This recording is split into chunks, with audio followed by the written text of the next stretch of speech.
Welcome, everybody. Good afternoon, America. Good evening, Hungary. My name is Untitled Chapter, co-organizer of this lecture series and seminars.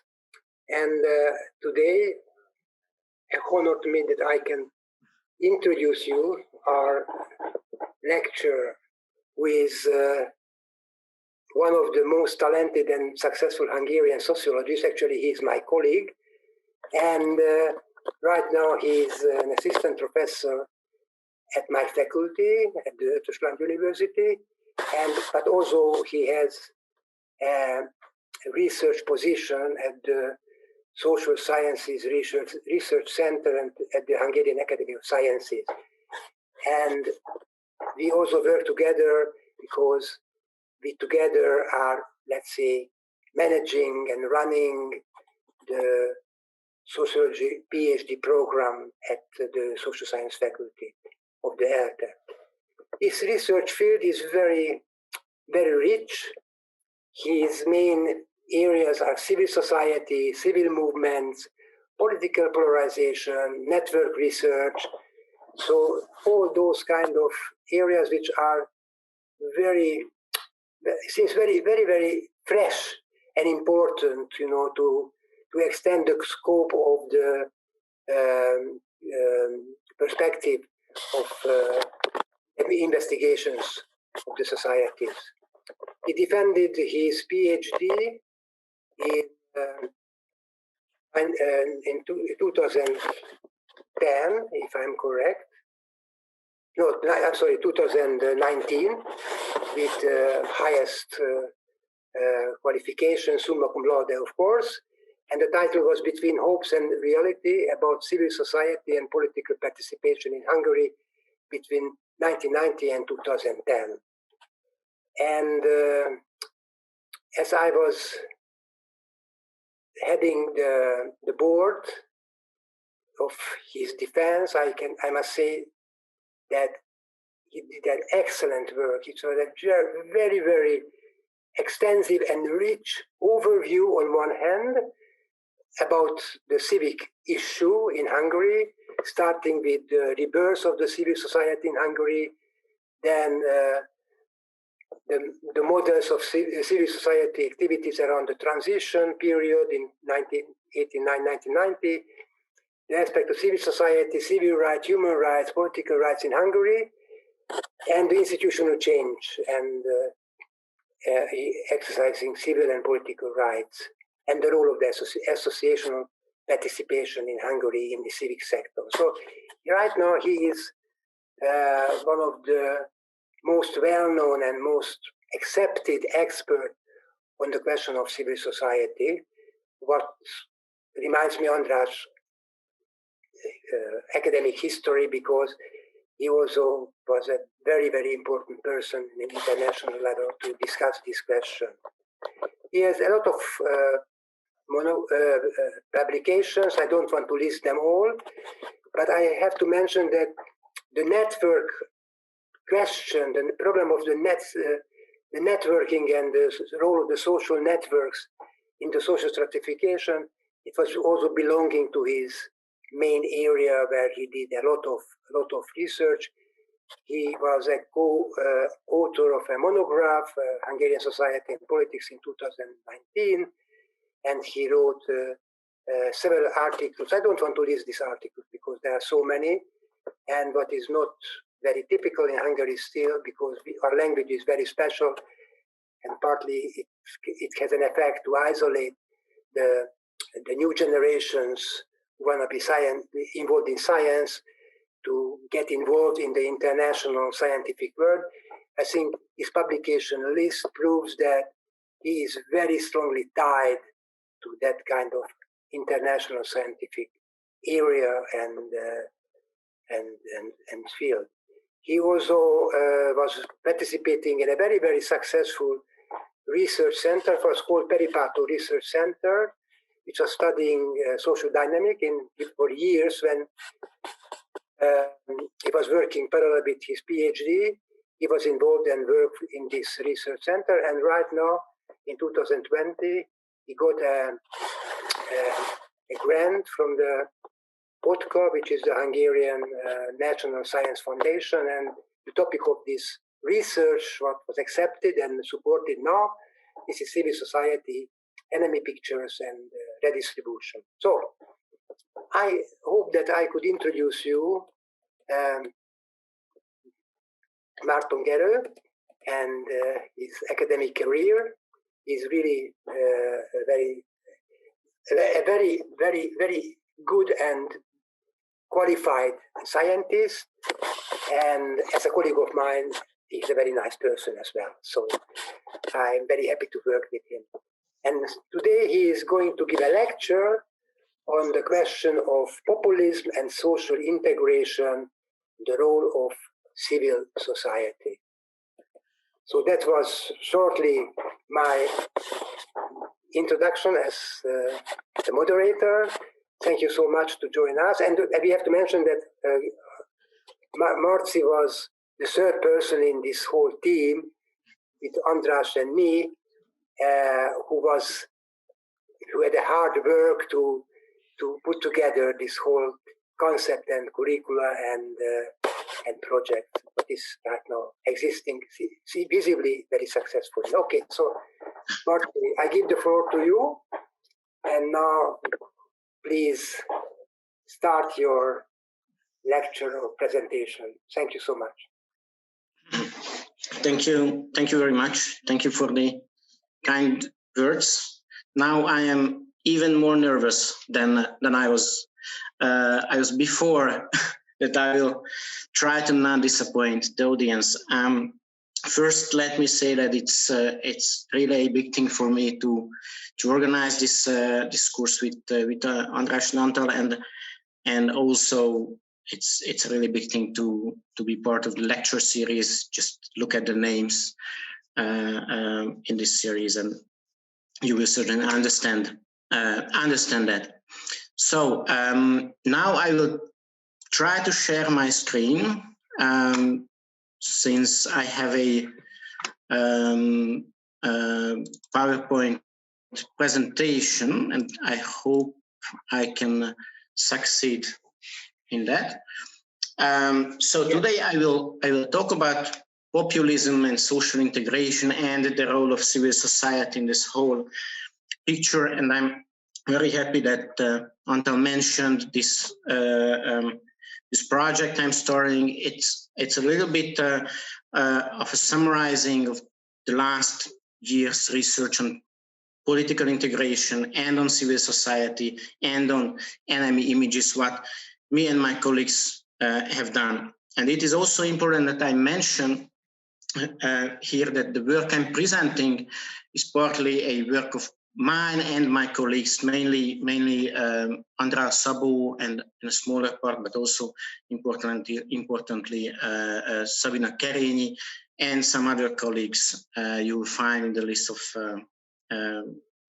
bibliography as well. But I'm trying to summarize somehow what we are working on and what we are doing. And actually the real question of this presentation, let's say, is that how populist political actors remain in power. We started to discuss that they got in power in several ways, and they got in power because of several reasons. But some of them succeeding to maintain this power, which is not really an evident thing. Here we have three figures who are usually labeled as populist politicians. Benjamin Netanyahu from Israel, Jaroslav Kaczynski, and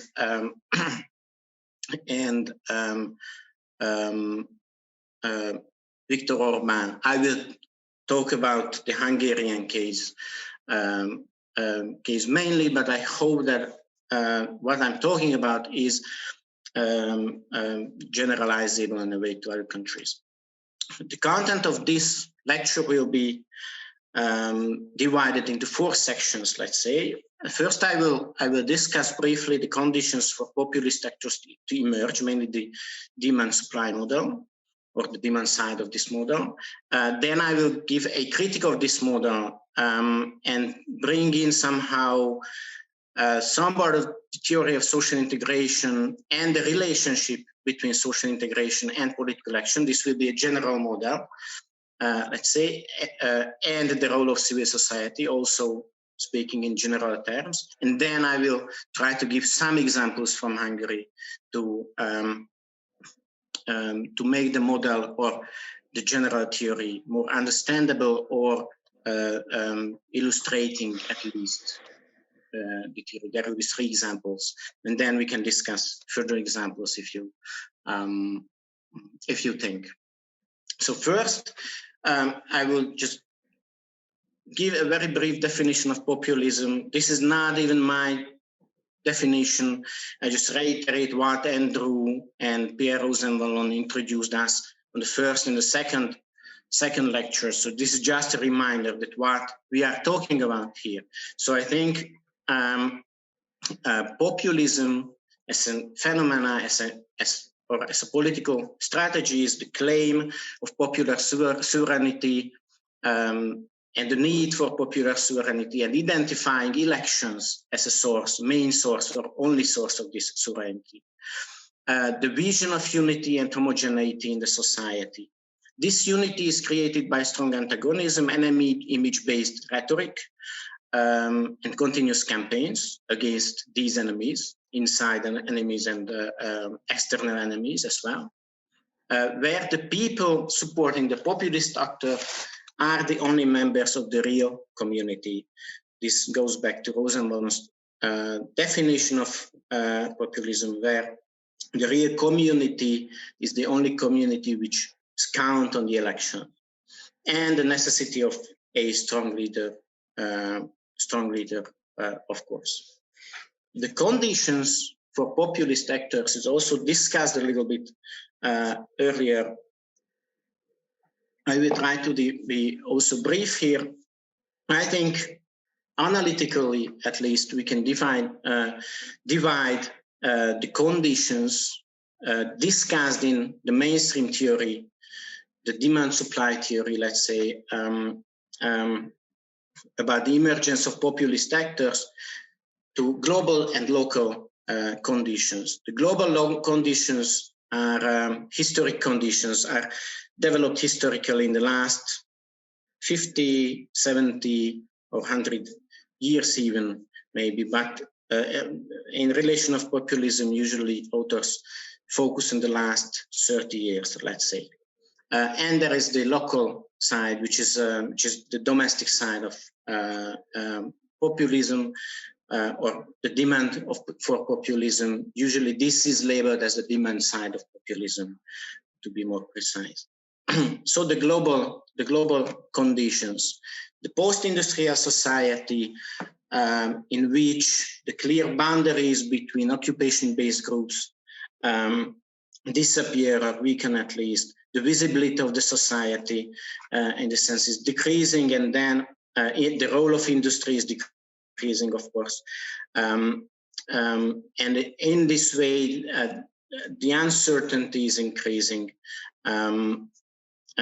People are much more difficult to locate themselves in this society. The increasing connectedness and the digitalized public sphere, of course, in the last 20 years in this society, where everything seems to be possible. A lot of information is pouring on the people, and it's really difficult to select the information which worth to read or worth to remember to, and it's really difficult to select or authenticate, the information.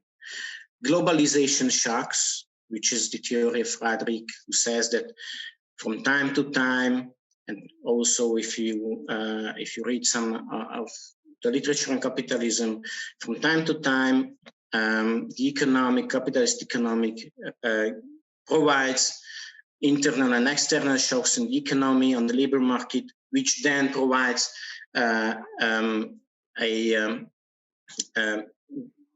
good environment for populist actors to emerge. Also, the participation in the global economy often requires some certain guarantees manifested in democratic institutions. This is important, I think, because we have to differentiate somehow between classic autocrats and populist actors who are in government might build a more or less authoritarian system, but still maintain some institutions of democracy. And this is partly because of the connectedness with the people, and because of the need that they have to show that they are democratic. This is clearly the case in Hungary, for example, in the European Union. Because of the image of the European Union, Hungary has to at least maintain the image that the leaders are agreeing with some of the democratic rules. Parallel with this, there is the crisis of representation. Also, because of the post-industrial society, clear class relations and representation disappear. The visibility of the social structure is decreasing, so people cannot find the channels through which they can represent themselves as social groups.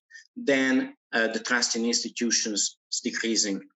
And multi-level governance is also an important factor, like the European Union or international governmental organizations. On the one hand, there is a democratic deficit between the local level and the international level. So it's not very clear how the decisions of the local people influences the policies of the international level organizations. And also there is a power struggle between the local and international actors, in which it's easy to play out the sovereignty card. Let's say that it's easy to present themselves for local actors as actors who are trying to prevent the local level from being governed, consumed, or oppressed by the international level. The local side of the communism, let's say the demand side, is usually measured in attitudes and basic economic relations. So economic insecurity, the perception of economic insecurity, unemployment, loss of income, the low level of trust in institutions, negative attitudes toward migration, xenophobia, chauvinism, are all factors which provide favorable conditions for populist actors to emerge. Englehart and Norris claims that this is what we experience nowadays, a sort of cultural backlash, where there is a reaction against the progressive cultural change of the last 50 or 7 years, and all of the negative attitudes towards the open society or migration or others is part of this cultural backlash, which they claim will go away, but I think now we cannot predict that. And this literature claims that mainly the older generation, low-income strata of the society will vote for populist parties. I put a question mark on this because in some cases this is not working. Maybe on the European global level we can identify similar tendencies to that, but in the Hungarian case this is not the case. I think this model, let's say the demand, the importance of demand for populism has 2 main assumptions. The first, I think, is valid, and the second needs a correction.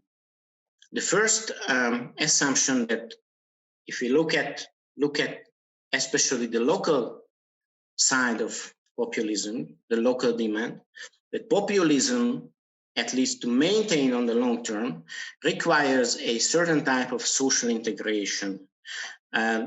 Social integration is a complex thing. I will focus on mainly one aspect. this type of social integration, what populism needs, is based on the increasing distance between social groups. I use the word distance and not inequalities for several reasons I might discuss later. But the main importance here is for group boundaries. So when group boundaries are strong or they are strengthening, then populism has a favorable condition.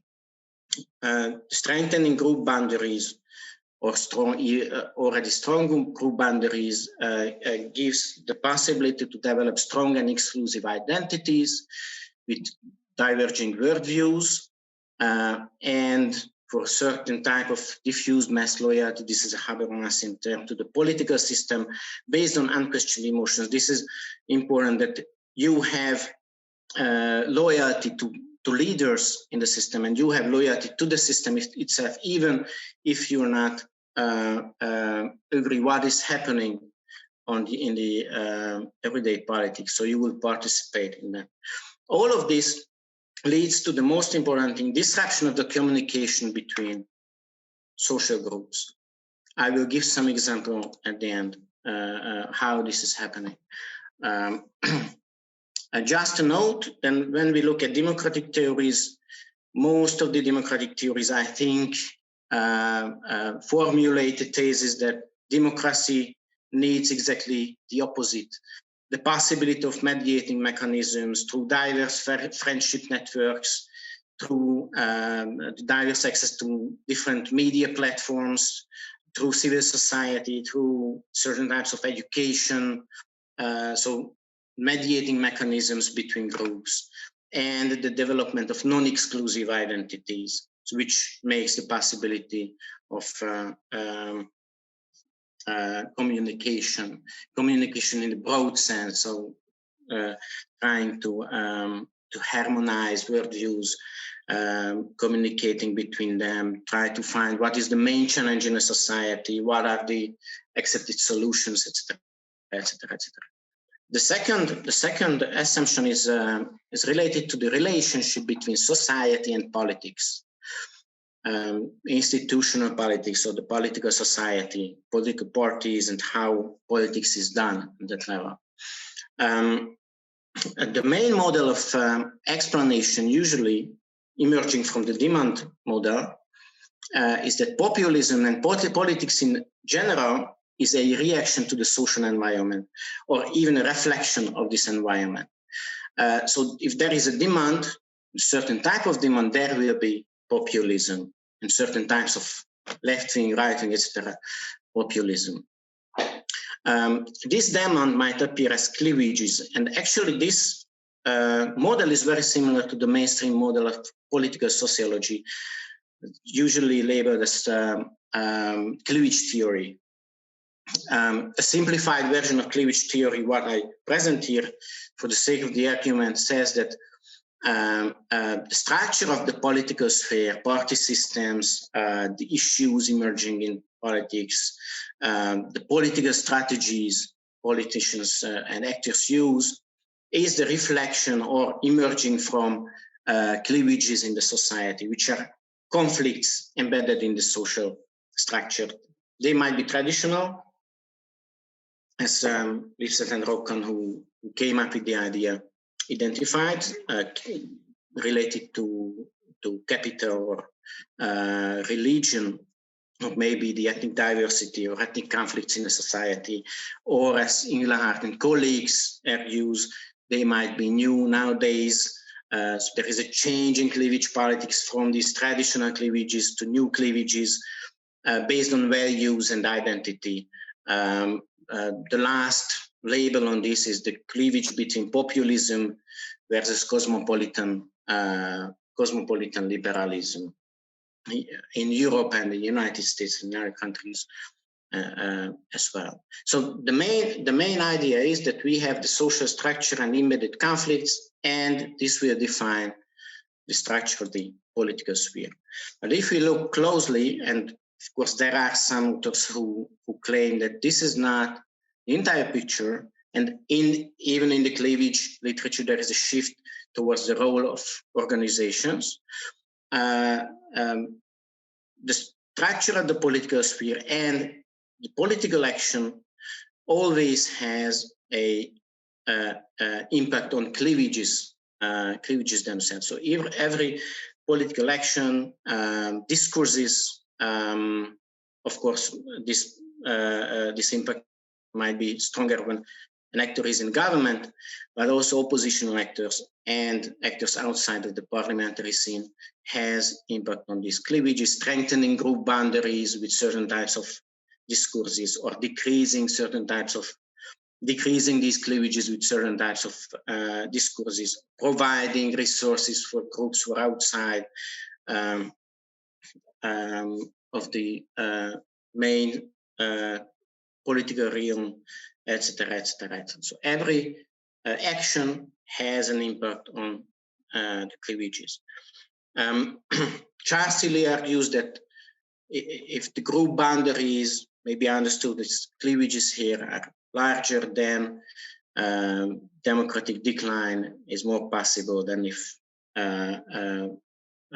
these group boundaries are weaker. But he claims also that every political action has its impact on this. And this is not surprising if we think about how political actors define these strategies. They look at the society they want to govern. They look at the society where they want to collect votes.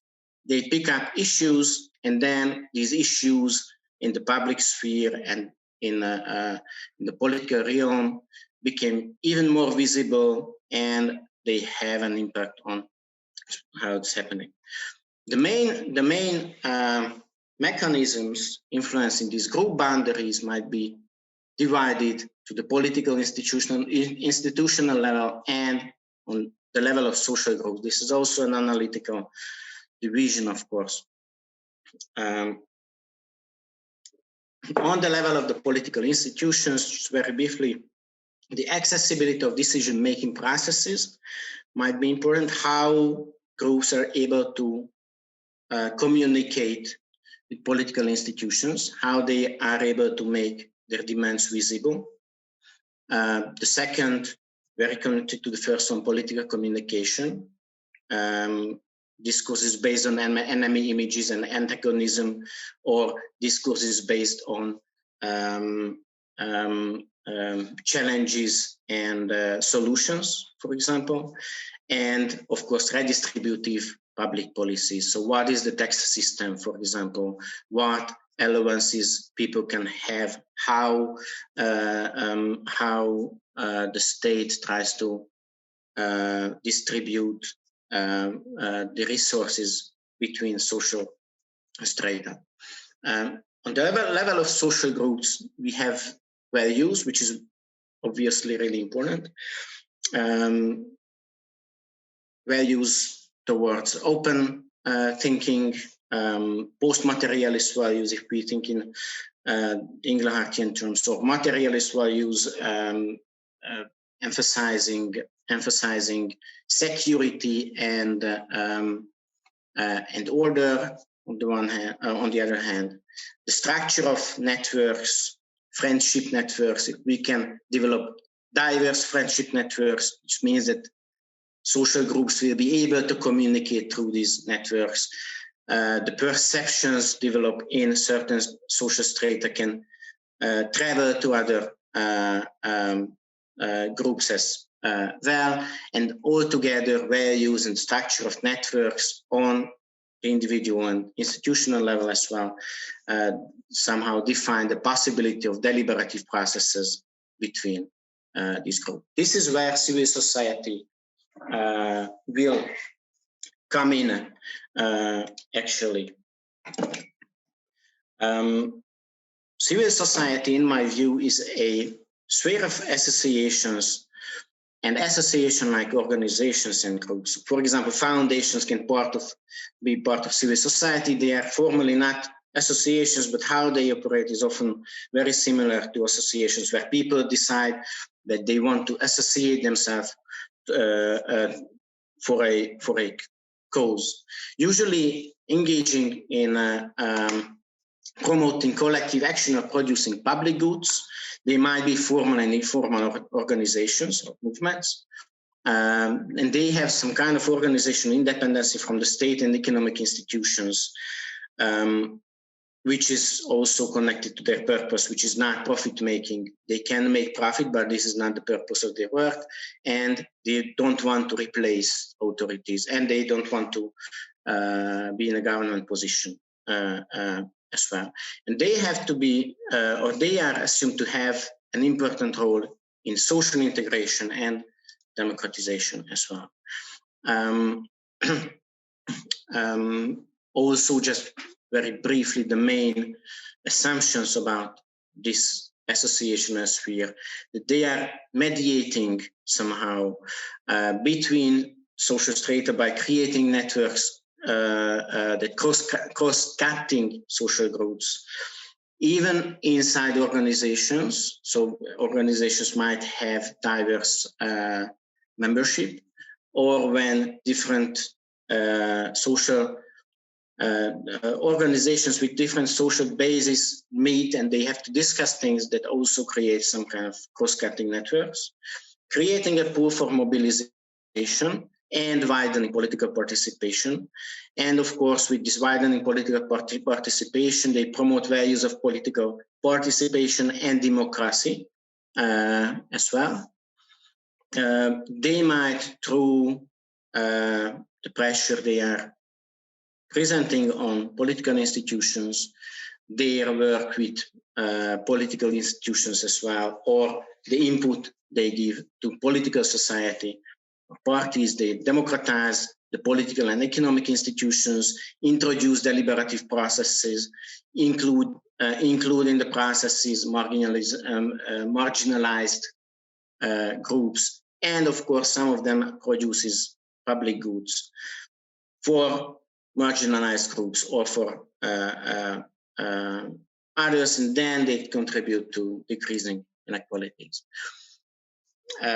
Probably if we stopped here, that you would ask, what about the bad civil society or uncivil society? This is an increasing discourse about organizations which looks like associations, but they are clearly not engaged to democracy, or they are opposing democracy, or they are opposing democratic constitutions.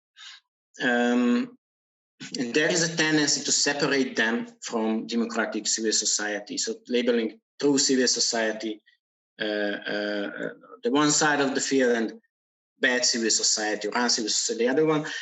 I'm not in favor of this argument, because we don't know that the conflicts emerging in this way, what will result on the long term.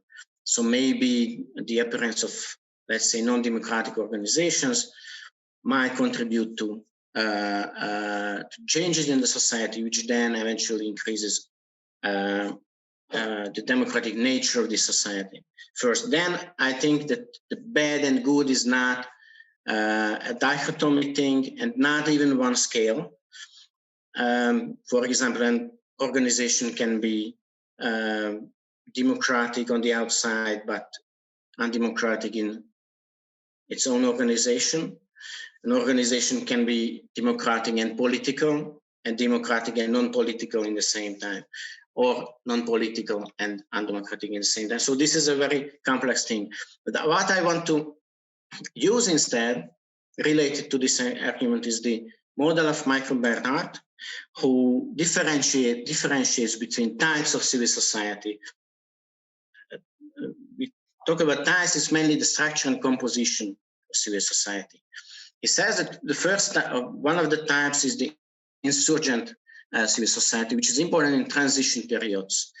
These are consisted mainly from movements, since in authoritarian countries it's not really possible to establish openly associations and political organizations. So they are movements which then contributes to the fall of the authoritarian regimes and the development of the new one. In functioning democracies, there is institutionalized civil society, which is mainly consists of formal organizations, associations and foundations, service providers, trade unions, with well-developed channels of communication with the state. Besides institutionalized civil society, there are remnants of the insurgent civil society as well in functioning democracies. And there is a large share of civil society which he labels uncivil society, extremist organizations and non-democratic organizations. But how I translate it, these are organizations which are not clearly engaged to democratic values. And this is a much larger pool than just, for example, extreme right organizations, maybe religious organizations, maybe sports associations, which really do not care what is the environment around them. And in emerging autocracies or populist governments, there is the firewall civil society, which is the remnant of the institutionalized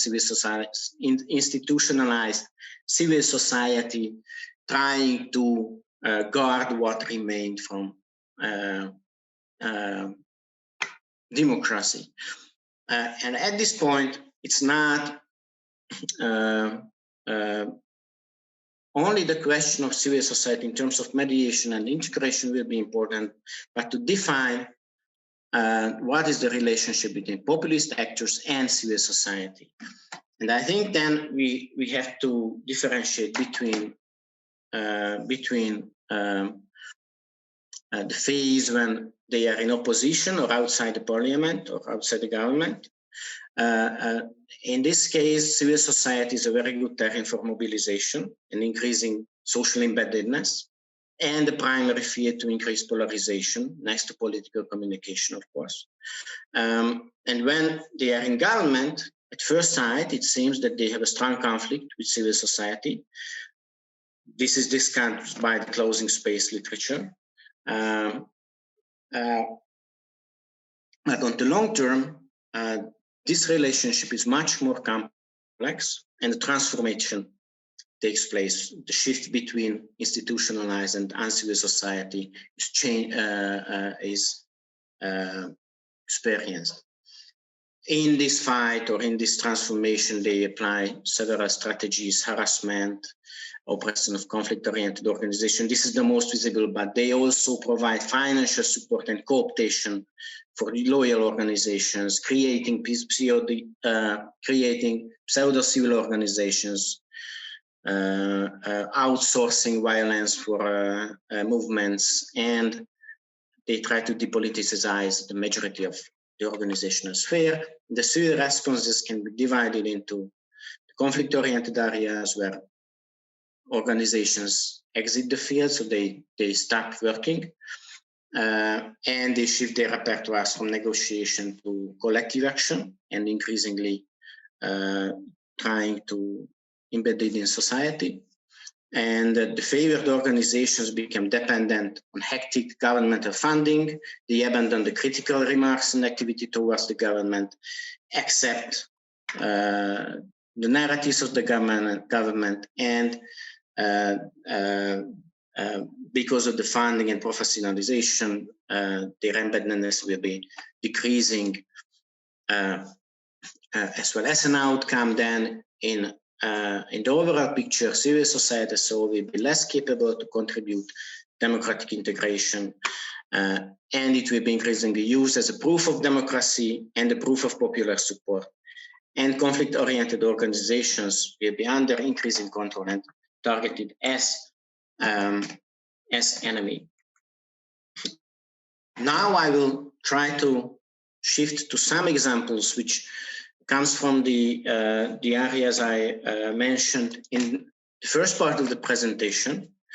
The three examples will be, very briefly, because I just looked at the time, very briefly, the civic circles from the movement for the pre-2010 history of the now governing Fidesz in Hungary. The second will be from the area of political communication, and the third is the transforming civil society. So just to understand how surprising what we are seeing now, let's say in a certain aspect or certain extent. You might need to understand the short history of the now governing party Fidesz.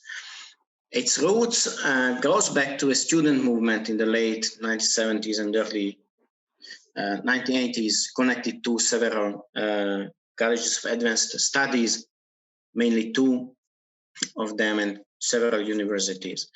The members of this movement formed the party in 1988, a year prior to the collapse of the socialist regime. They participated in the roundtable discussions. The party's name was Fidesz, the Alliance of Young Democrats. Then they changed their name later to Fidesz, the Hungarian Civic Alliance, later. The party got into the first freely elected parliament with 9% of the votes, and they were a liberal party. I wouldn't say a left liberal, but somewhat a lefty liberal party, but the main labor was, I think, liberal. In 1993, they started to shift towards conservative issues, ideologies, which they continued on because they, or at least some leaders of the party, perceived a niche in the political system, the lack of strong conservative parties. In 1990, they won the election, but in 2010, they lost. They gained more than the previous election, but still lost the elections. And remained in opposition until 2010, and in 2010, they won two-thirds majority, and they started to centralize the whole system. The Civic Circle is a movement initiated by Fidesz in 2002 as a response to the election results. A couple weeks, maybe 1 or 2 weeks after the elections, Orbán called for a movement in a speech. This is one part of the important part of the speech. In this speech, I ask you in the coming 3 months to form small groups of people, troops of friends, civic circles.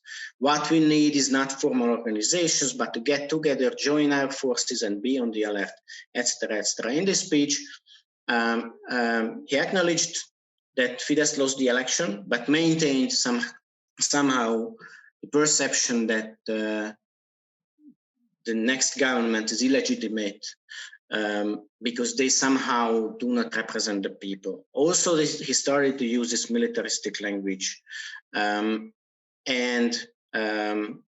form the notion that the Fidesz supporters have to be aware that the environment is not really friendly. Partly it was a traditional call for civil society organizations to defend these circles from the state.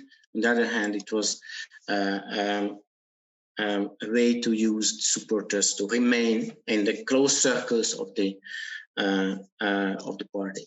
It was a huge success, actually. It had around 100,000 members. Fidesz had 10,000 members as a party, and it was built on church-related institutions. This is one of the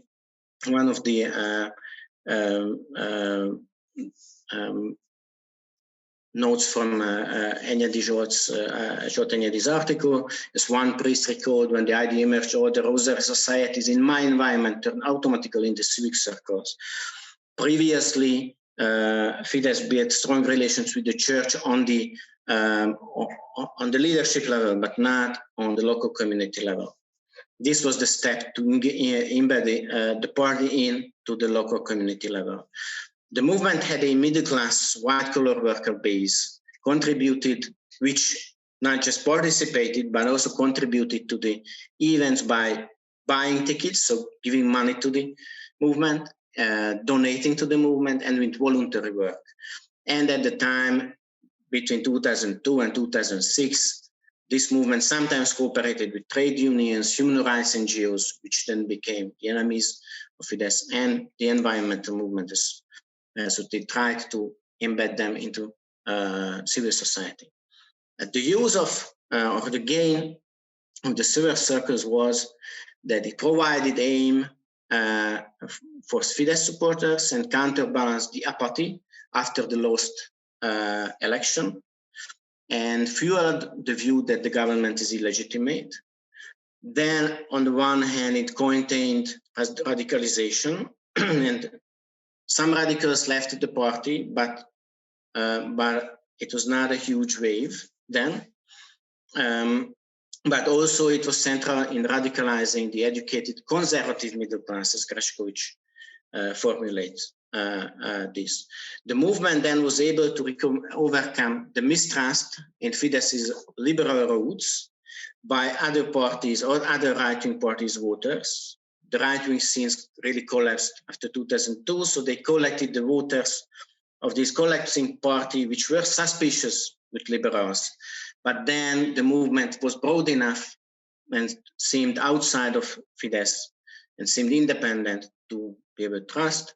And it was also useful in enforcing the slogan, there is one flag, there is one camp. So build unity in the movement and present this unity as the unity of the nation.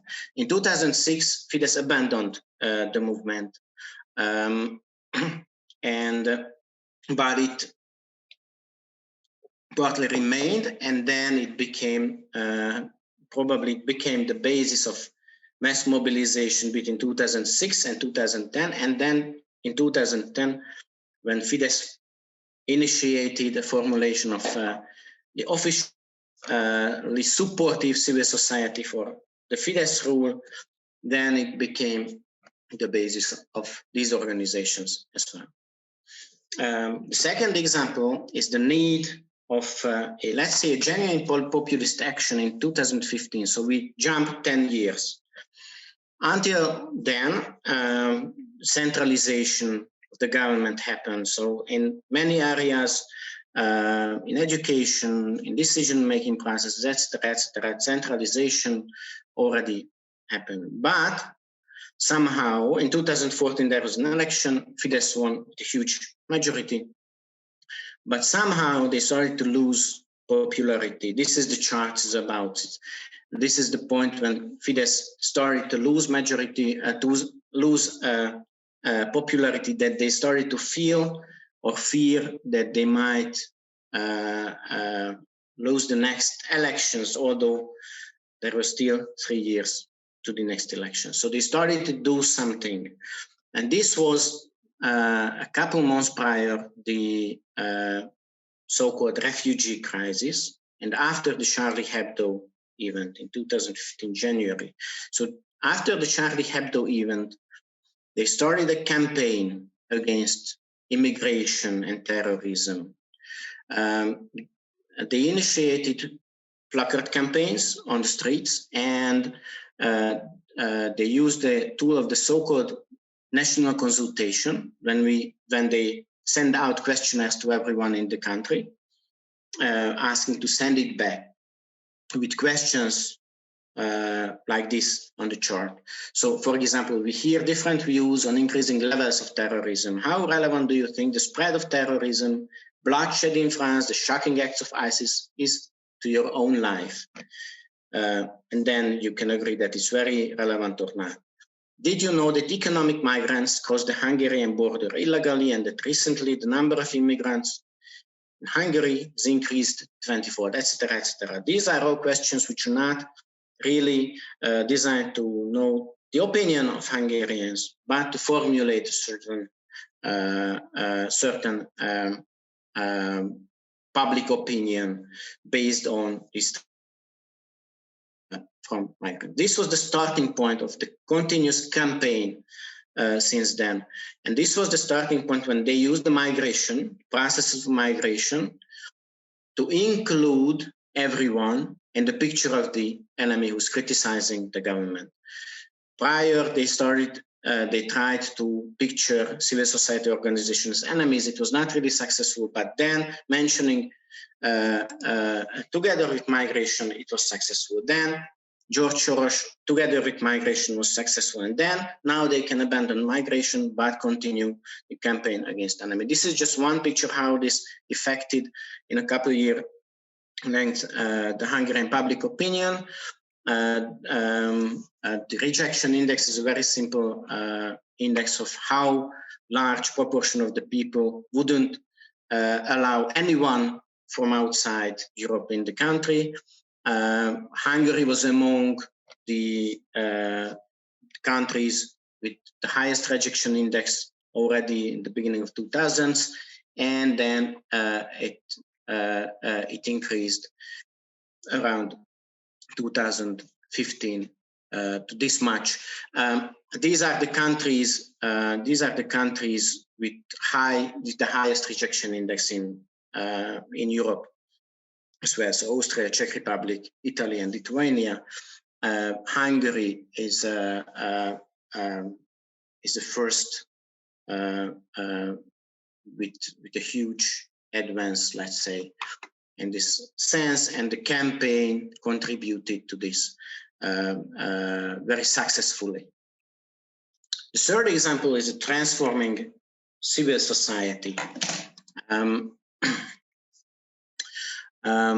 First, in 2011, 2012, they started to transform the legal environment, making less suitable for smaller organizations, making the funding less transparent, and favoring non-conflict oriented organizations, even either governmental, non-governmental organizations, loyal organizations, or just sports and cultural organizations, which are not, human rights organizations, are by definition in conflict in the States in many cases. Then they started harassing critical organizations. They made public campaigns.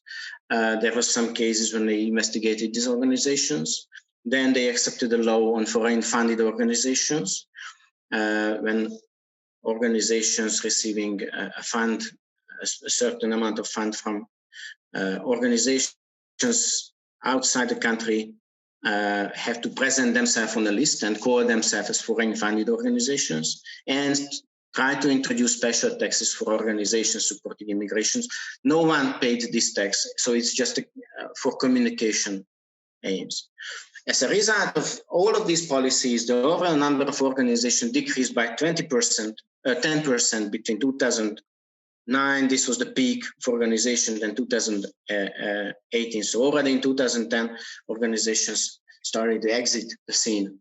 This makes 56,000 organizations in 2018. This is pretty good, actually. So it's not that all the organizations increase.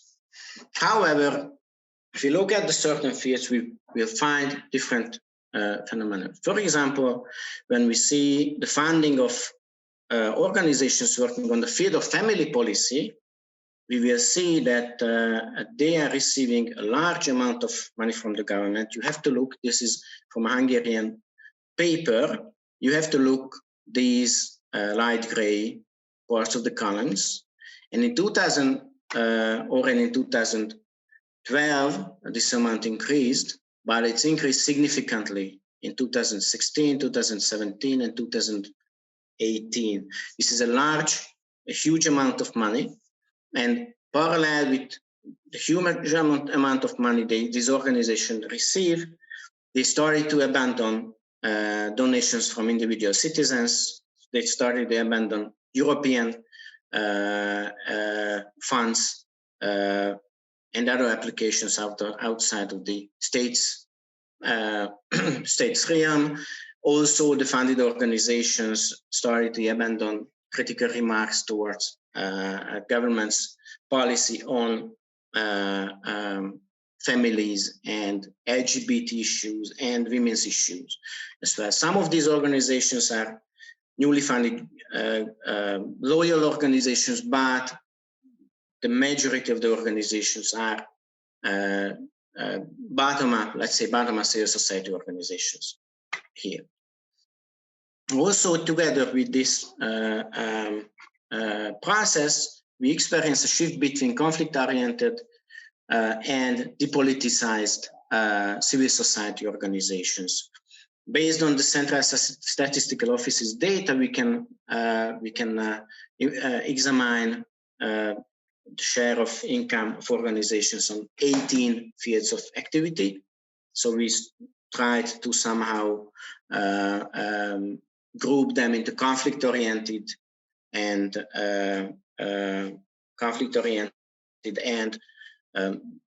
not conflict-oriented fields. The conflict-oriented organizations constituted 14% of the organizations in 2003. This is the first point when we can compare the data, and 10% of the organizations in 2010. But what is more telling is their share of income. In 2003, it was 30%.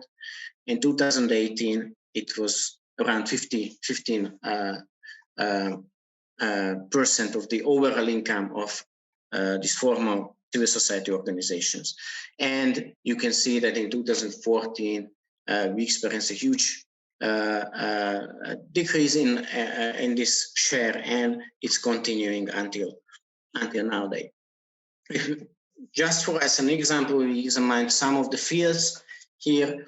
Or there are only 3 fields on which the number of organizations is increasing: sports, culture, and environmental protection. Only environmental protection has this pure potential to become a conflict-oriented field. Sports is a separate issue because of some of the tax allowances. It became probably one of the fields in civil society where government aims and organizational aims and business aims meet. Or we might go even further in this, but cultural organizations are typical organizations where the genuine but non-political organizations exist. And there is some activity fields here which with decreasing number of organizations, as examples, human rights organizations.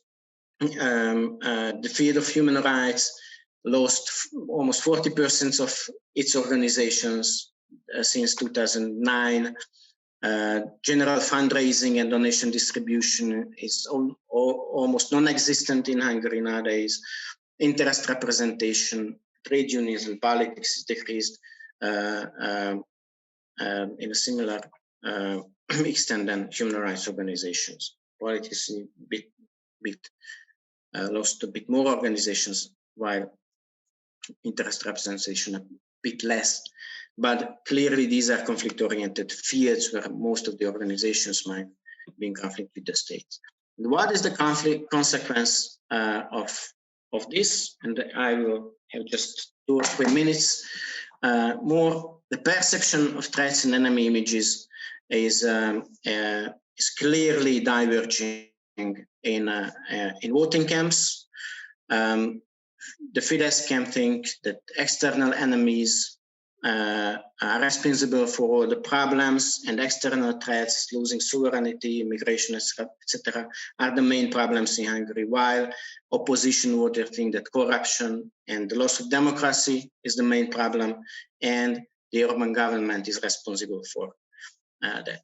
The value structure is becoming a major part of the cleavages. We measured some of these future orientation, political interest, etc.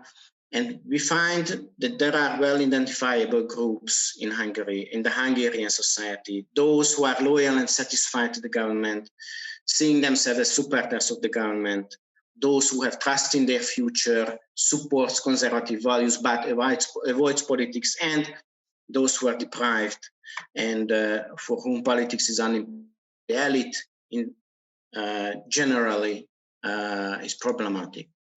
In political participation, society is also divided, not just polarized, but there is a huge part of the society which is alienated from politics, and this is part of the system.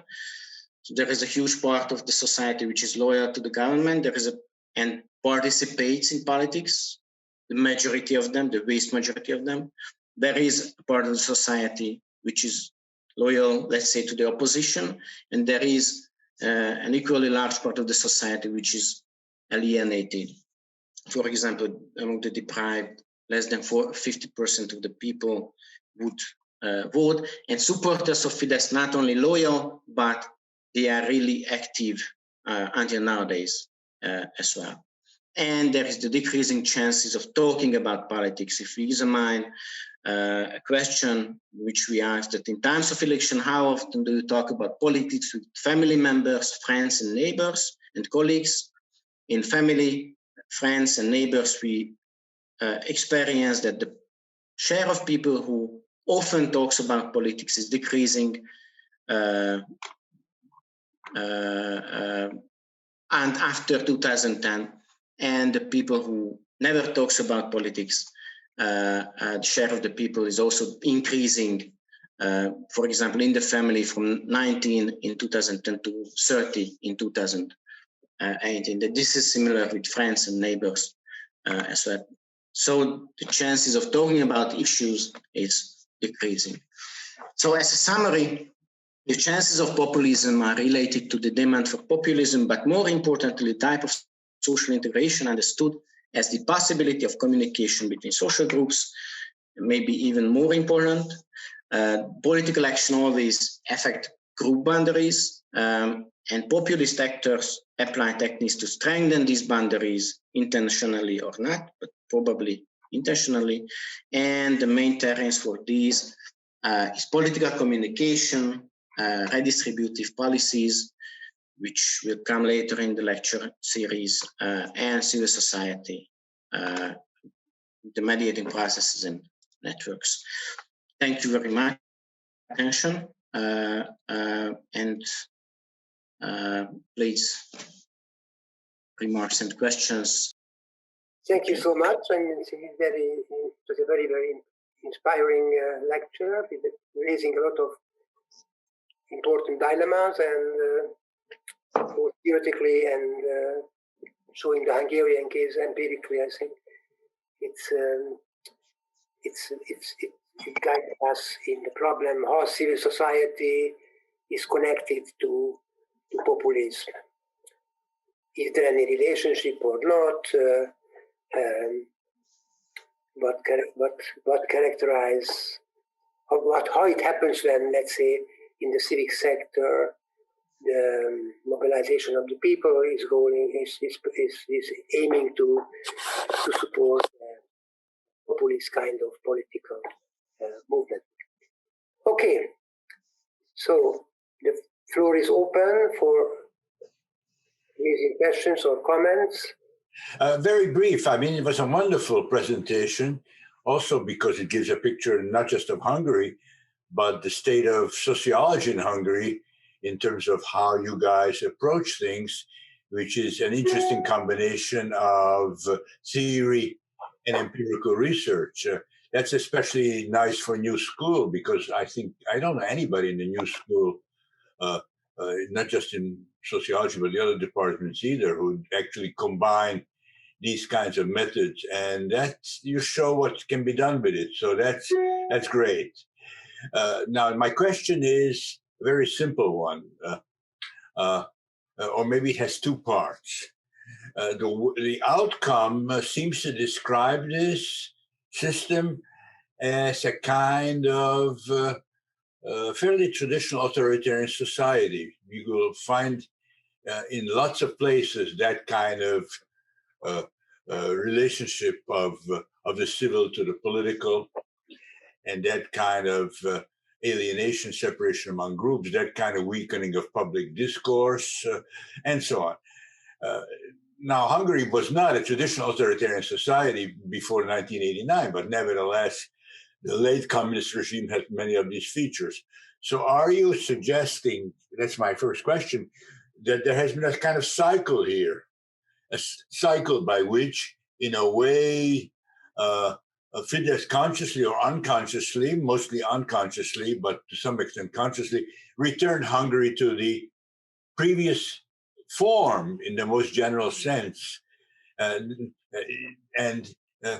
is in this sense Hungary now, as a result of all this, if not a communist society, then at least a fairly typical authoritarian society, which has some aspects of civil society and so on. So that's the first question. Has there been a cycle? And then the second question is, and it's just going to be one sentence, if there has been anything resembling that cycle, then the strategies of transforming it, are we back to 1980? Well, in Poland, we would say 1976. In Hungary, we would say maybe 1980, 81, times of solidarity in Poland, some other countries, Central Europe later. But are we back to that context in terms of what form of organization, what form of response can be generated that will successfully oppose and even transform this authoritarian structure? Okay, I stop with this. I can't bring my picture back, but you guys can see me. We can see me, see you. We can see you, so it's not. Yeah. Okay. These are not the simple questions. I mean, but I think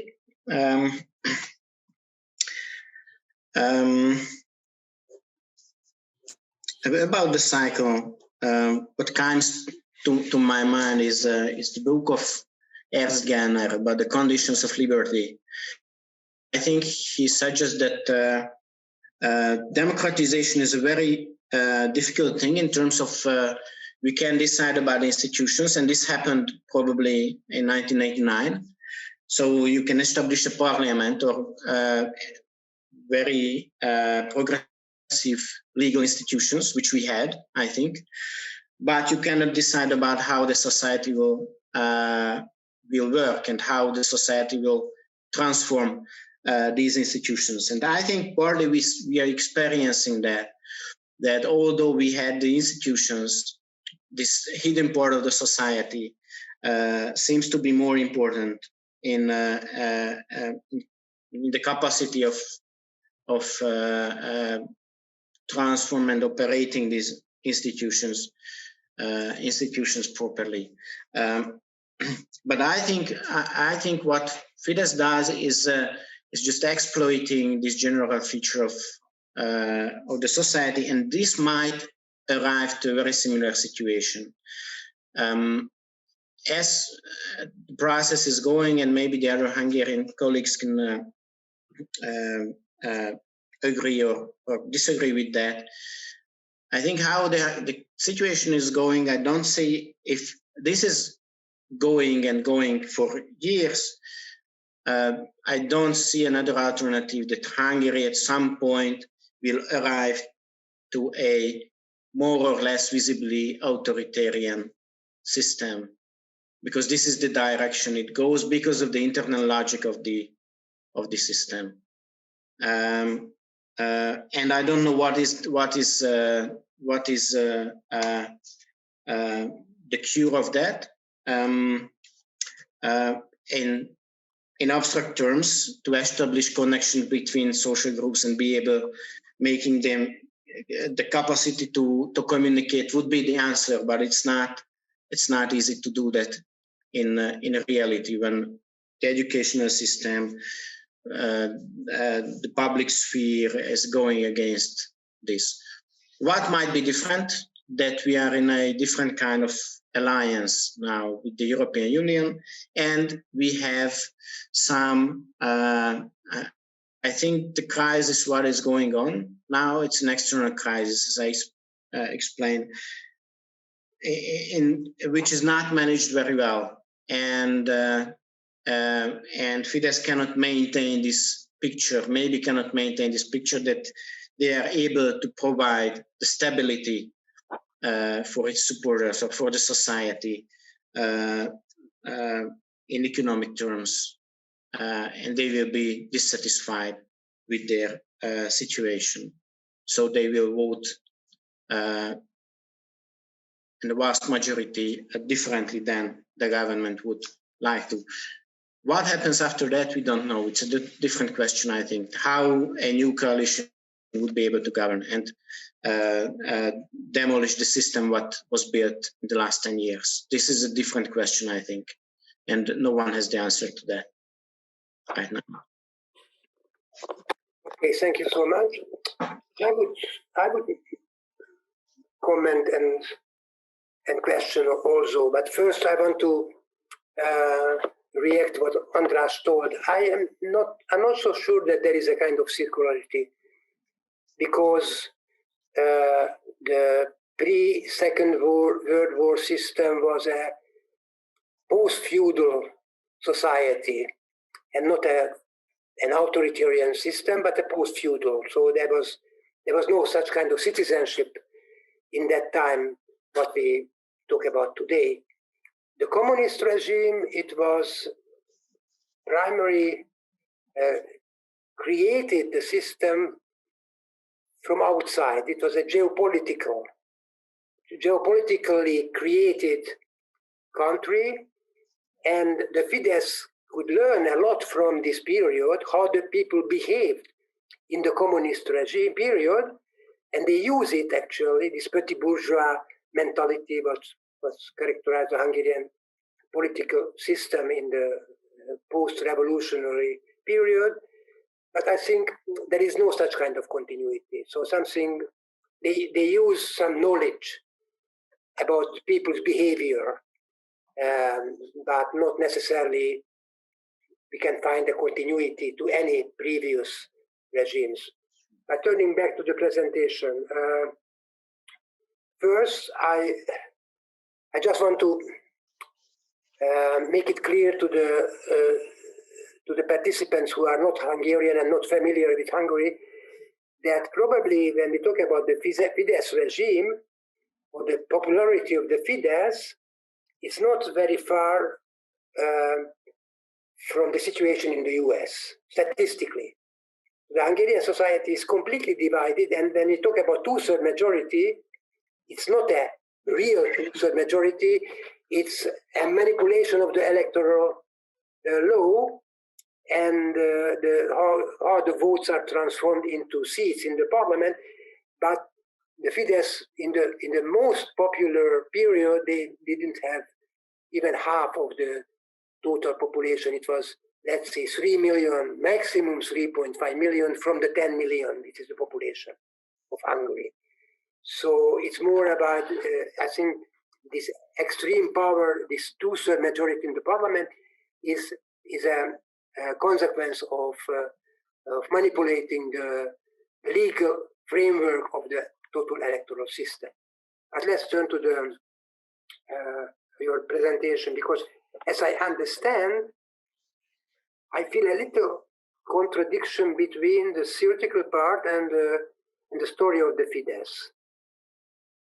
Because when you are talking about the concept of populism and the civil sector and the civil society, it was a very, very, I think that did not help me to understand the spirit of the recent period in Hungary and how the Fidesz regime is working. The empirical part was very, very interesting, really, and I think it's very, it made a lot of idea in my mind, because why it is interesting, because when we talk about populism or in discussion, we always have to keep in mind that a movement is in power or not. These are two different scenarios. When a populist movement get the power, then the whole story can be changed comparing when it was just a minority position of the populist movement. In the case of the Fidesz, what's interesting that in the early 2000s, they were not in power, and then in 2010 they got in power. And before 2010, when the Fidesz was not in power, this civic circles was an extremely, I agree, it was an extremely successful concept to mobilize the potential supporters.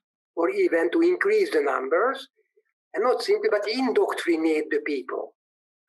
So they were mobilized, politically became active participants, and also mentally they were indoctrinated. When they got into the power, I think, and that's reflects the problem that what is the difference between populism and authoritarianism. They started to concentrate on the system, the power system. And in this building, the building of the power system did not really match to the question of how politically active, populist,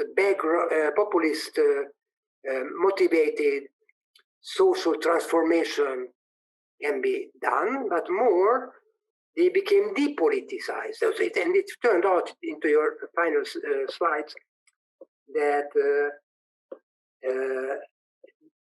still there are, let's say, populist kind of civil organizations in Hungary a lot, but these are more connected to the system, which I think looks to me more fit to the authoritarian concept, and the civic society became an enemy, who were politicized, who remained politicized, and was opposing and were opposing the regime. So these are that's what you very well discussed, the anti-civic legislation in Hungary, and the financial conditions, the social, the available resources and such. So don't you think that in this sense the Hungarian story is a good example how populism and authoritarianism are together, or they are not together, or there's a changing relationship between the two concept and mechanism? This is my question. Okay. I think it's not really easy to differentiate between the regimes when they are in power. So I think there's a process, and at the end, maybe this regime won't be different from a classic authoritarian regime, but there is the process, I think. What difference I can see, but maybe it's not a real difference, not a big difference, that in the classic, I mean, for example, in the Kada regime, which was a soft authoritarianism, so not an almost totalitarian one, like the Rákosi regime before 1956.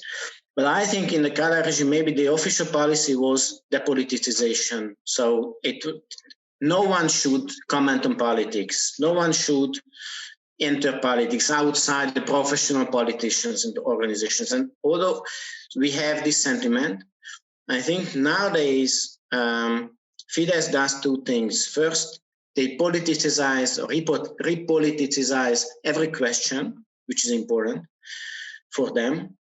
So you have to take a stance. You are with them or without them, or against them in this question. But also this process has an effect of alienation.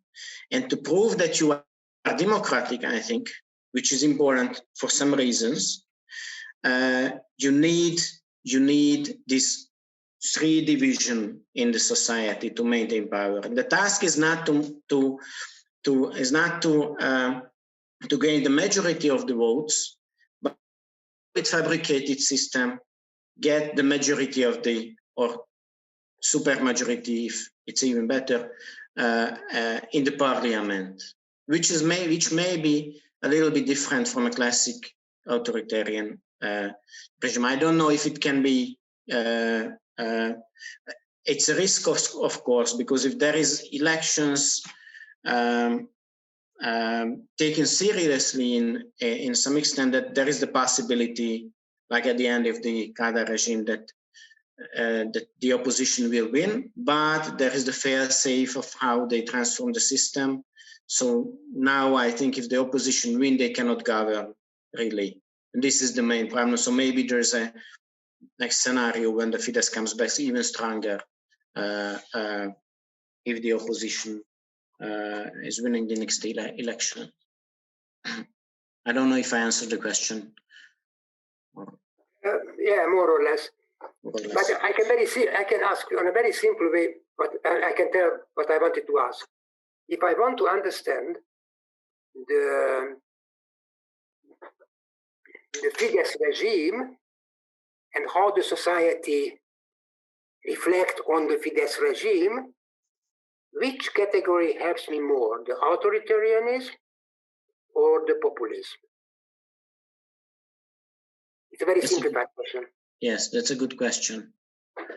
That's a good question. I think we are getting closer to the authoritarian label, and 2015 I think is an important division in that.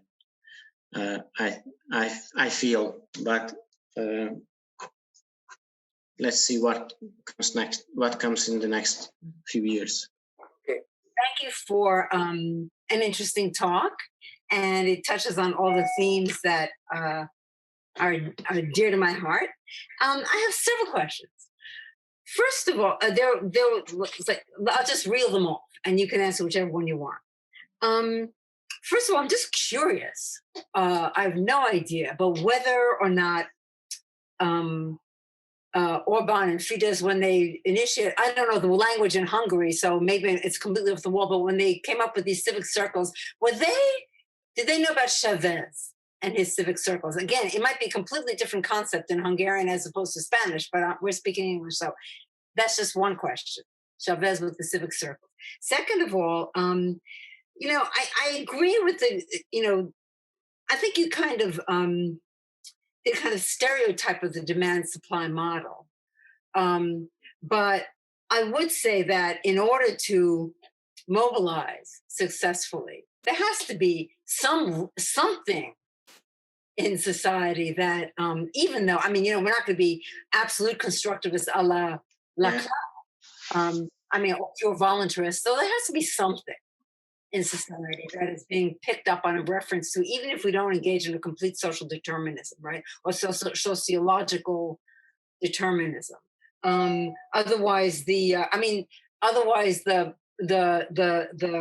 efforts at polarizing, which all populists do, wouldn't have any resonance. They wouldn't be salient. So that's just, I'm just throwing this out there.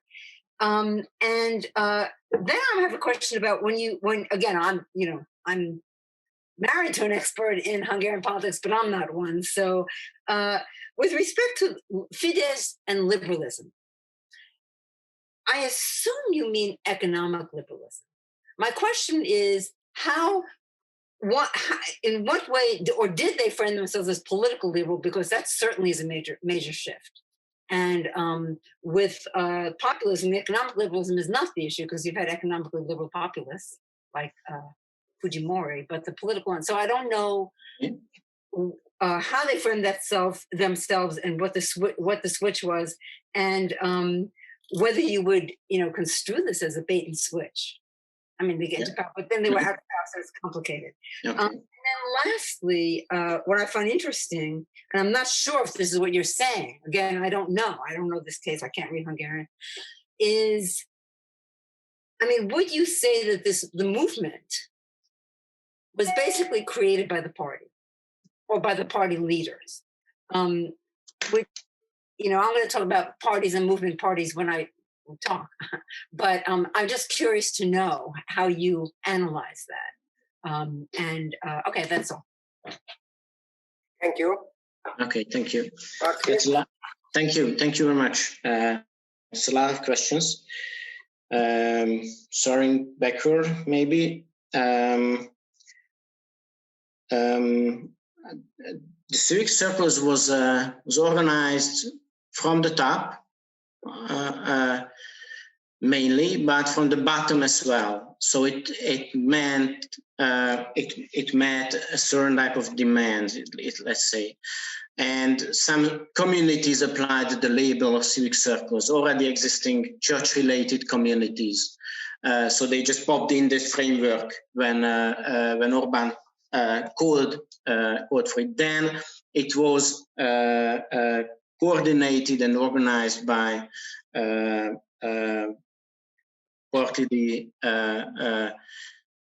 party bureaucrats and officials. On the same time, however, when we examine local groups, you can find a genuine civic society or civil society identity among them. So their motivation is not, just to participate in a movement party, but to defend Hungary against the coming disaster what the socialist government means. So it was an interesting. If we look at the movements nowadays, what supports the Fidesz or the movement, the peace marches, and there is a certain organization called the Civic Alliance Forum. They are much more top-bottom organizations. So they are organized, even it's claimed that it's independent. They are clearly organized from the top. But Civic Circles was in between somehow. Okay.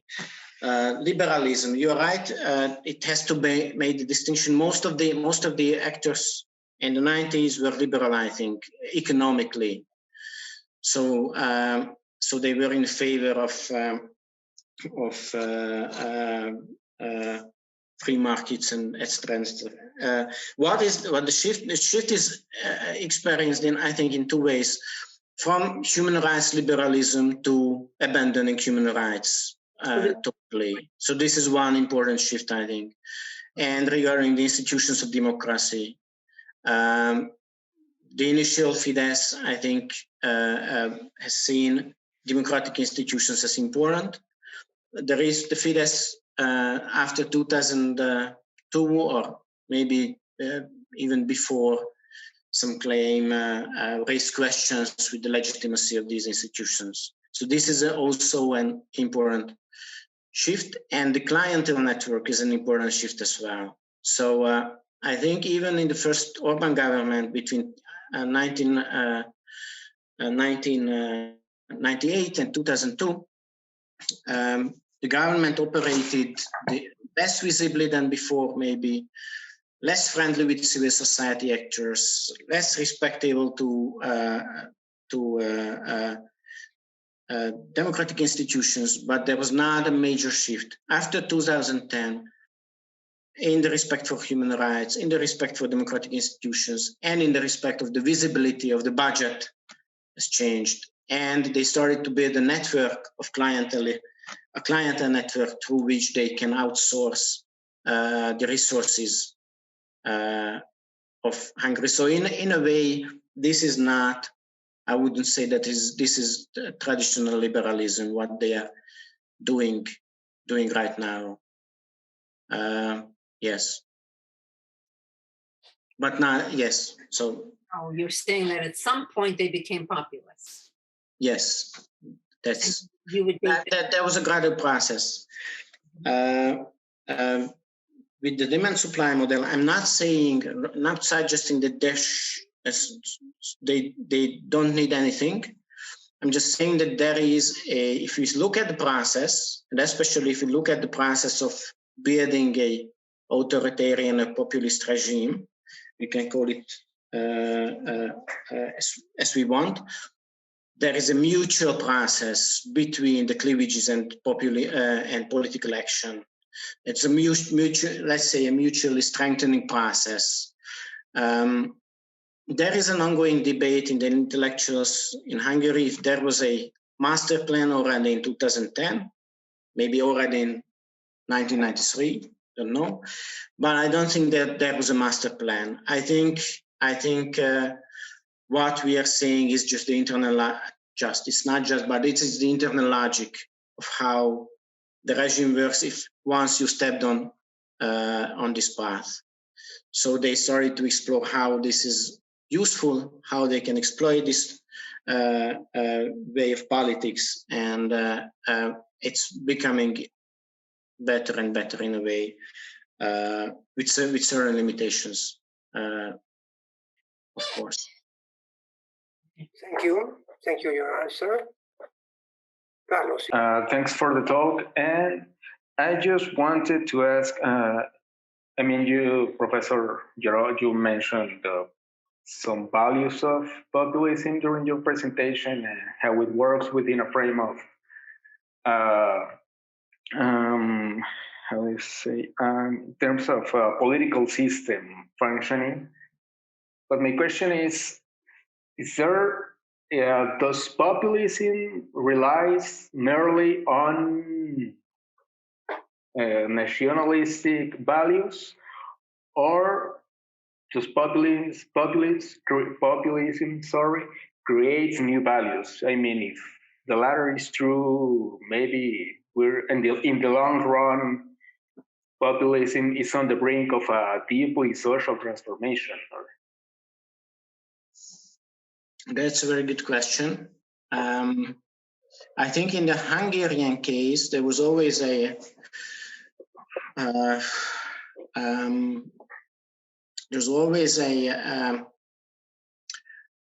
tension between I don't know how to label these values, but values of the West or individual freedom, human rights, etc., etc. I'm just labeling in recent terms these, and so let's say the individual freedom and between the community, community's interest, or let's say. So in terms, I think what Fidesz is doing is first relying on nationalistic or chauvinistic values, and also relying on the notion that that the community must come first in a way. So for example, they transform or strengthen the notion of freedom as the freedom of the community, not the freedom of the individual, let's say. And they play the same game with some words as well. This is not totally, it has its roots, I think, in the 19th century nationalism as well, but also presented as applicable only for the, let's say, Hungarian community. And there is a tension always between the Hungarians and outsiders who try to oppress Hungary. So at this point, I think it also becomes nationalistic in a way, some kind of Hungarian primacy or something like that. But Airline asked in the chat room the question, is there a point in parliament participation opposing a regime that has more than 2/3 of voting power? I think it's an interesting question. And I don't want to answer it. You're the speaker and you're the Hungarian citizen. So the two of you perhaps could address, is there any point in participating? You could even say elections, if they are controlling the electoral outcome, is there any point in participating in elections and in parliament under current circumstances? That's Mr. or Miss Airline is asking this. Thank you. Thank you. Cesar, let's discuss it and then we return to your question. Okay. Okay. This is also a really good question. I think the question is, I think, when do you see to participate in the elections as pointless? I think there's still the perception that the election could be won by the opposition. If that's true, it's not pointless to participate. But we don't, I mean, this is a little bit of paradox. So we won't know it until the election is won by the opposition. So, and there will be a discussion. I think the parliament, actually, it's also an interesting question because after 2006, in 2006, there was a scandal in Hungary.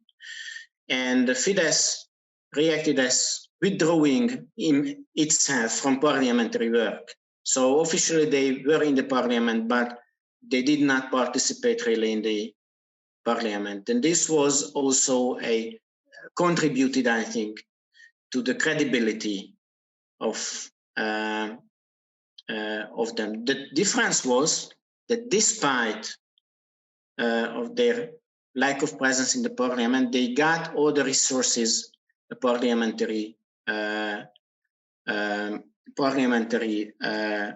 party would get. Today, parties get the resources only if they are present in the parliament, if they are there in a way. So maybe this is one of the reasons why they are there. The second reason is the publicity. If you are in the parliament, probably you can gain a better publicity or easier than you are not. Maybe it's not true. I'm not sure about that, but probably this is one of the reasons why they are still in parliament. If they would have a strong movement side, I think it wouldn't be necessary, but they don't have a strong movement side for various reasons. So maybe this, from a point of view of a political party nowadays, an opposition party, is still better to be in the parliament than outside of it. From the point of view of the voters, Hungarians, I cannot really answer the question. I don't know which is better. Thank you. Thank you so much. Thanks. Yes, Lisa. Thank you very much, Professor Gerő. I have a question about, well, it's related with your initial diagnosis. You mentioned this, one of the conditions of the current situation in Hungary is this increasing of the social distance. So the first thing that came to my mind is this issue of class, but at the same time, and because the populist regimes has very, very specific kind of features, they have different ways to use this issue, this rhetoric. And the second part of my question moves to this point, because as Professor Kohn had mentioned, how is the situation of the conflation between the neoliberal discourse and the populism? Again, I am thinking about the neoliberal thinkers, not the technocrats, but neoliberal thinkers as the German ones or the French ones or the Austrian ones. They talk about a sort of economic citizenship, but then when they move this idea of this sort of identity, they reduce all the characteristics of the citizenship to this issue, and then it takes the form of either precariat or informal worker or whatever. So how is this situation also working in this way in Hungary, or we have another sort of context in this way? Yes, thank you. Thank you. Okay, the distance. Yes, I use the term distance because sometimes it's economic inequality, and sometimes it's different notions. So probably it's a complex relationship between the two. For example, the Hungarian case is that we have a hypothesis that there is a elevator effect in the Hungarian society. Because of certain reasons, everyone gets, or all strata of the society gets a little bit better income than previously, mainly because of the European processes, not because of the performance of the Hungarian economy. But in the same time, the social structure in terms of income relations and social status, social economic status is frozen somehow. Vertical mobility is almost non-existent, which also contributes to this lack of communication or information between the social strata. And on the other hand, when we look at the electorate of the base of Fidesz, we don't see strong characteristics related to social economic status. It seems that other type of distances are more important. Threats and enemies, for example, is much more important, or identity, gender issues are much more important. So it seems there's let's say at least a double division in the society, which blocks different types of flow of information or communication between the members. But it can be class as well, I think, in generally speaking. And there is an ongoing debate whether Hungary is a class society or not just focusing on Hungarian society itself, but its position in the global sphere, and that this clientele network might fit in to the global bourgeoisie, while the majority of the Hungarians fits in to a global precariat or working class, or sort of, to simplify this notion. I think on the discursive level, so the discourses are not really touching these issues of neoliberalism. So it's not really visible. But when you see the government policies, it seems that besides the clientele networks, the flow of foreign investment is important to the government because of several reasons, political and economic reasons. And when we examine the relationship between the government and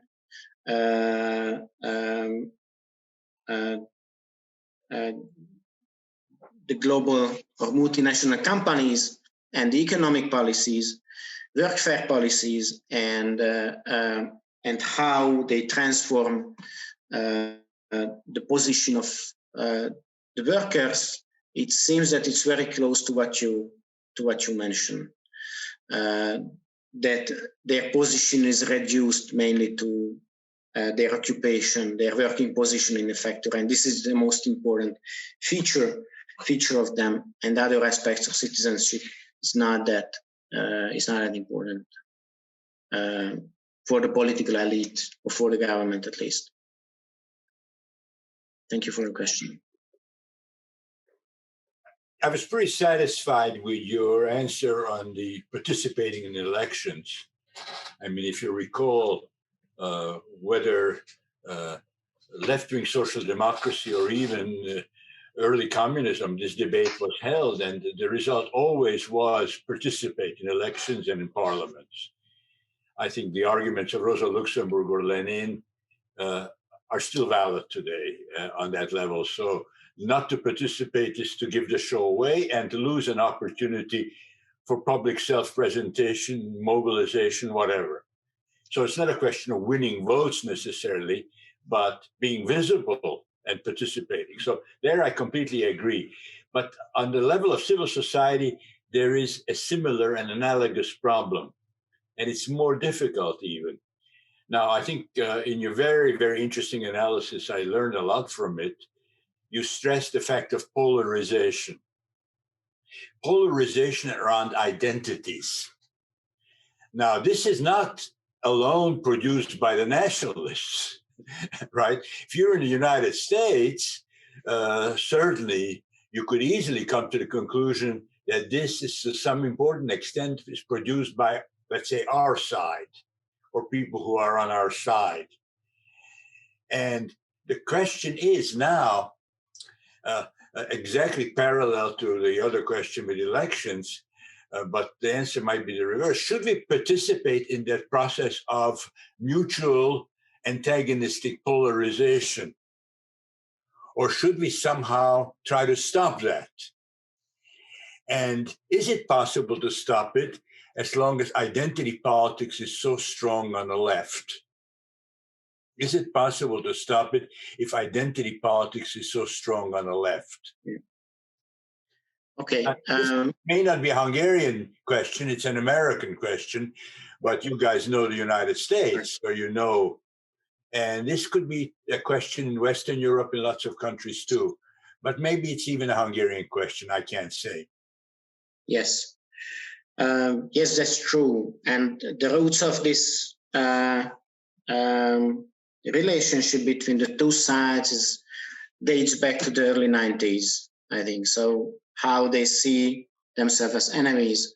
But my answers to your question is very simple. I mean, when you ask that, should we participate in this antagonistic discourse, my answer is no.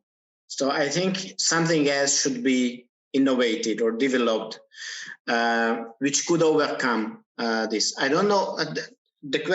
I think it's more difficult to answer the question how to do that, because then you have to point out at one point that what is the wrongdoing in terms of democracy here, and maybe this is similar to, you know, judging someone, or similar to pointing out that you were the bad guy or something like that. So to do that, I think, and this is exactly where I think the Hungarian scene, intellectual scene, opposition, etc., is weak, is to develop a notion: how should we do this? How should we do democracy, and what does that mean to us in terms of discourse, in terms of policy, and in terms of deliberation?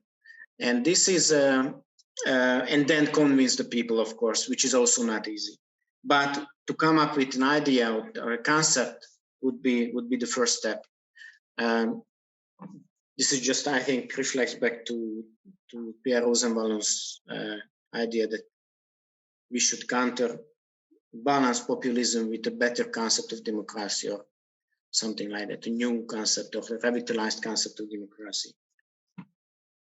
You see, Nancy Fraser, who is the one who always raises this question, is a colleague of us at the New School, has a very simple answer: shift from recognition to redistribution.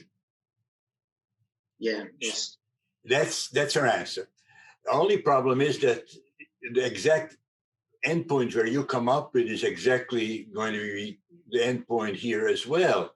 Namely, given what has happened to social democracy in the context of hyper-globalization, you can't just reinvent, or you can't just revive traditional social democracies' stress on redistribution. And then the question arises, how would you do that? It's what Rosenballon, you're right, Rosenballon ends with this, and we're all going to end with this, is that we have to reinvent democratic politics, but at the same time, democratic politics that is somehow responsive to the material needs of the precariat, or of the old working class, or even the discriminated against, because we can't forget them either. So we have a lot of reinventing to do. I stop. So thank you very much first, Marci, this very exciting presentation. I enjoyed that very much. And actually, I have raised my hands a little bit before, right after the first reaction. I think that was Professor Arato's reaction. And then just filling the gap, Antal started to speak, and he was just reading my mind, because I wanted to ask about the difference between authoritarianism and populism, and how can be identified the civil society's role, and whether there is any difference between the authoritarianism, yes, and populism, and whether there is some specific features or specific characteristics which can be identified as specifically populist.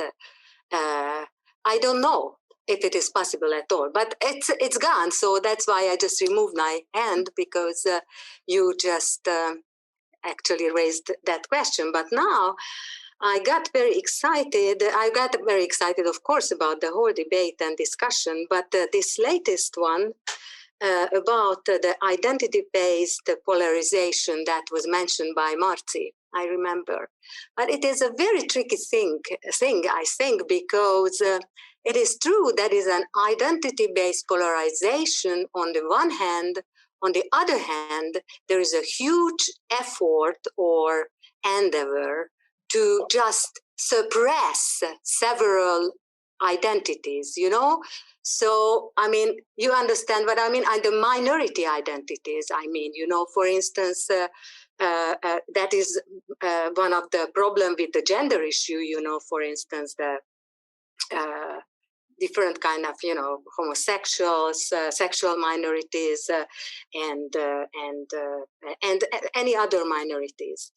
And I think this is a process which basically built on as a kind of backlash of that liberal policies, which liberal identity policies, in which actually gave wide opportunities and routes for minorities, of course, to express or to define their identities and to express their own opinion and to be visible at all. So in this backlash, you know, as a kind of answer, the majority told, okay, so, I mean, everybody has their right to express their rights or claim their rights and express their identity and their opinion and their way of life. But what about the majority? So, and that is in the background of this American white kind of lower class movement. And that was somehow the secret of Trump's, one of the secret of Trump's success, because he was able to speak to those people who felt somehow suppressed themselves by this liberal identity politic strategy. So I just would like to show you, when you speak about this kind of identity-based polarization in Hungary, for instance, and the populist authoritarian regimes, it comes together with a kind of majority rule. So the majority would like to employ and deploy their rights and their right to be in the majority position, and actually just crowd out or suppress clearly the minorities, and don't leave or try to somehow seize or terminate the space, the political, the public space, where minorities can express their identity or their or can appear at all. So this is the case in Hungary. You know, minorities just disappeared. You know, so there is no minority policies in Hungary, and the mainstream is, of course, you know, the big, deep Hungarian white middle class, of course, not the poor, not the Roma, not the marginalized, not the, you know, not those who problematic, just the mainstream, the main white middle class, mostly male guys. So, and I don't know what to do with this backlash, and I don't know. I mean, this is a cycle. I don't know. I think someone, maybe Professor Arato, mentioned the cycle. So maybe this is a cycle because, you know, that was a kind of liberal identity politics, which actually brought up and lifted up and opened up a lot of opportunity for minorities, minority voices. And now, you know, there is a kind of majority backlash, and probably, I don't know, thesis, antithesis, synthesis. So maybe a synthesis will come, I don't know. But now we are very much in this backlash, and this is one of the main characteristics of this so-called combination or intertwining production of authoritarianism and populism. So this is it. This was not a question, just a remark. Thank you very much. Thank you very much, Agnes. It's a very important lesson. Marci, you want to just very briefly. I think this can be a process, yes, but the question is why this majority, why this certain group feels endangered by raising or by minorities or by other lifestyles being presented. And this might be a longer discussion. So why people feel threatened by seeing others living a different life, and how this is connected to power or the feeling of power or the feeling of control, and how this goes back to uncertainty, what they feel. And this is a tricky question. I mean, this is an important question, because what, let's say, this liberal era failed to do is to make the majority understand that they are always representing themselves. Like I had a debate recently with some friends of mine with high education background, etc., etc. Why might be problematic that a big Hungarian university is greeting only sends greeting only in relation with Christmas and in religious terms, not any other way in a holiday season when a lot of holidays are there, and they try to internationalize the students coming. And this is a debate, because then some of the people felt threatened by this idea that some others should be included in the discourse at all. And this is the question, why they feel threatened, how this is exploited by populist or authoritarian or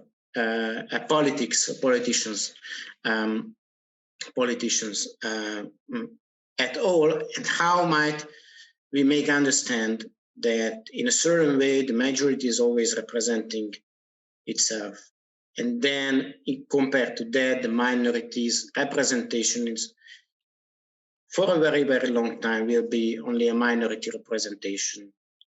And I know this debate that for what extent should this representation go, and what is the extreme in that. But in the case of Central and Eastern Europe, Hungary, I don't think that we are at the wall of this. So minorities were basically invisible before, and now people feel threatened by minorities, which are basically invisible right now as well. And this threat is made by mainly political discourse of politics, I think,